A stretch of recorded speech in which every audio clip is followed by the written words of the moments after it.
Okay, so you're drinking again. You think John is FBI. Where does this take you? Well, so I start thinking now. I've been just talking to these voices like all day and all night, and I'm not doing anything. I'm monopolized by these voices. Just it's all I'm concerned with, and I can't do. I'm paralyzed. I'm not doing anything else. I'm not working. I'm not, So I figure maybe if I get out on a bike ride, I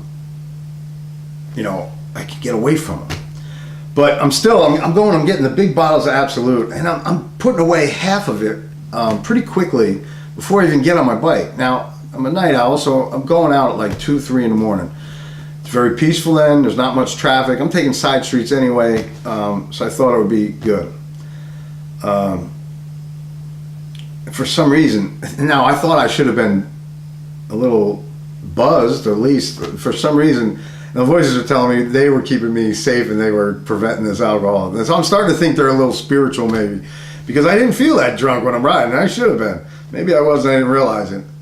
So, but they're talking to me, they're following me on these rides. And I'm like, well, how are you guys following me? And I'm like, what do you got? I'm thinking, like, before I started leaning into the spiritual, I'm like, what do you got, cameras on these telephone poles? And and they're just saying, they're every little movement I make, they're saying something about. So it's one particular ride, they start saying over and over, don't be so demonstrative. Don't be so demonstrative. And everything I responded to, don't be so, I'm like, well, I'm not being demonstrative. I didn't even move. And they're like, they must have said it a dozen times, maybe 15. And I was, and the next day they're like, so you figure out why we kept saying the word demonstrative? And I'm like, not really. And they're like, well, we gave you a day. We thought you'd figure it out. They're like, demon monster. You are being portrayed as a demon and a monster. And I'm like, well, to who? And how? And they're like, well, we're not going to explain that to you now. That's when we're ready, when the time is right, we will explain what we're talking about. And that was a month or two away before they got to it, but they kind of laid the foundation for it that day. And they started, they're telling me about, and then we're going back with John, they're telling me, I was okay with computers, working on them. So John asked me to help him out with a couple things, and they're like, that guy's a guru in the FBI with computers. He's just clowning you. He knows how to fix it, and fix it quicker than you. You're having to Google stuff and figure it out. He knows right what to do. So, joke's on you again. There's a lot of that stuff. So, John had recently split with a girlfriend, and they had already paid for a week at Bike Week in Wildwood, and so he didn't go down during the week. But when come the last weekend, he goes, you know what? I think I'm just going to go down. He wasn't even going to go down. He goes, I think I'm just going to go down. You want to go down? Room's already paid for and everything. I'm like, yeah, I'll go down there. So we get down there, and of course we had an argument as soon as we got there about something. Tension.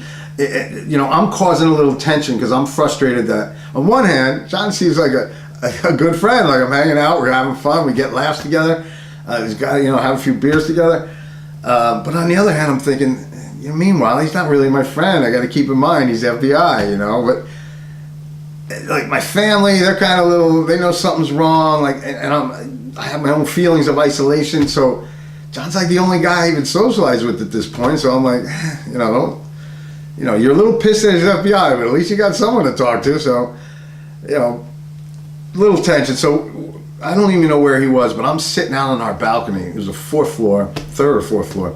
And I have a water bottle. I'm sitting in a chair, it's a nice day. And it's a big, hotel, motel, whatever, but it's pretty big. And it's a square in the middle, pool down in the middle. So I'm sitting there, and I just look across on the balcony, and I notice there's a guy and a girl out there. They're standing there leaning. They got their hands. They're just talking. And I see their head kind of turn and stop. And it appears to me, now it must be, I'm telling you, 50, 60, maybe even 70 yards away. They're a long way. And, but in my mind, that state of mind I was in, they're staring at me. They're looking at me. That's FBI. Them people are watching me. Oh, I can't believe this. So, I come up with this little signal. I said, okay, you want to watch me?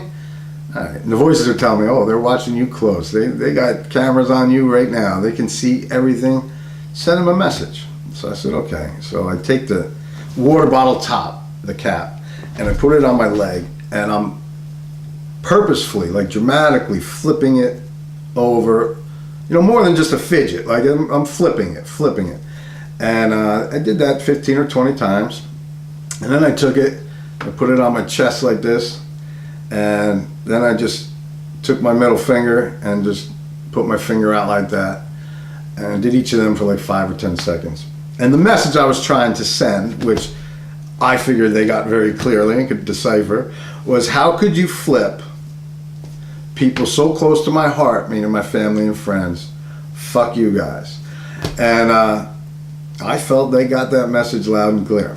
So, and when we got home, I forget what we were talking, but of course I'm suspicious of everything.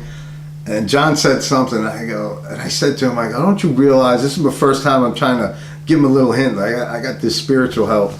I said, don't you realize the thing I did with the water bottle and the cap? Because I'm figuring they briefed him, they know, so let me let him know that I know he's already, the thing I did with the water bottle and the cap, it wasn't just me. I had help with that.